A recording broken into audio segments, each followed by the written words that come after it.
Mysterious cause of massive elephant die-off in 2020 is finally revealed. The first dead elephants were discovered in May 2020. By July of that year, over 350 of the endangered animals have been found strewn lifeless across a remote region of Botswana in Africa.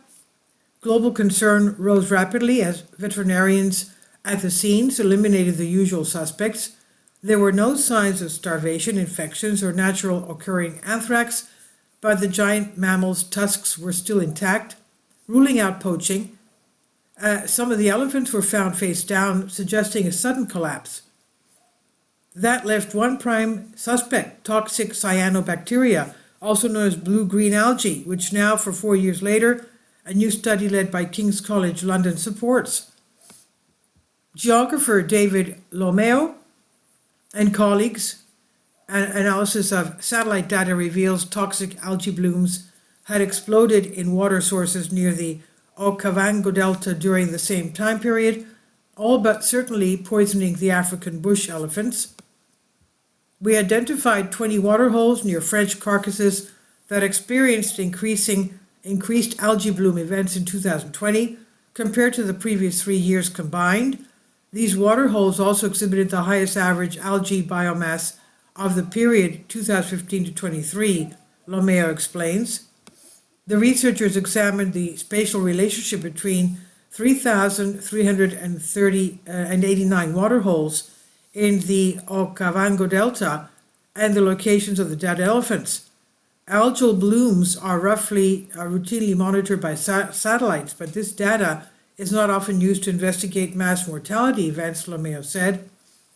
As the scale of elephant deaths from unknown causes was much higher than anything that's been seen before, it's important to use all sources of evidence to investigate what happened to these endangered animals. The team also found the elephant carcasses were more spread out than the pattern of historic deaths as marked by elephant bones, which tracks with a timeline of poisoning. The animals likely died within 88 hours of exposure, allowing them to walk some distance from the toxic waterholes before succumbing. Our results highlight that seasonal, predominantly rain-fed pans, rather than the permanent water bodies like lakes, rivers, and lagoons, within the panhandle, were the likely source of cyanotoxin exposure, the team writes in their paper. Cyanobacteria are often abundant in turbid, stagnant, and nutrient-rich waters, and several bloom-forming species can cause harm due to the production of toxins. Botswana, a landlocked southern African country, is home to the world's largest remaining elephant population, with more than 130,000 individuals, but worldwide these majestic animals are in decline.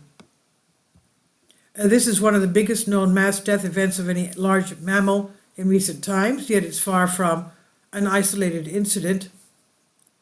In just the last year, 94,000 birds were killed at one lake in climate-related outbreak of botulism in California. A severe heat wave sent over 100 monkeys falling dead from their trees in Mexico. Thousands of eels were found dead in New Zealand streams, and Australian bats succumbed to mass starvation. While mass mortality events are often reported in isolation, they're becoming more frequent, and those listed above likely have a common cause. From elephants in Botswana to the worst mass bleaching of coral yet in Australian waters, our wildlife is besieged by the natural disasters we've wrought through climate change.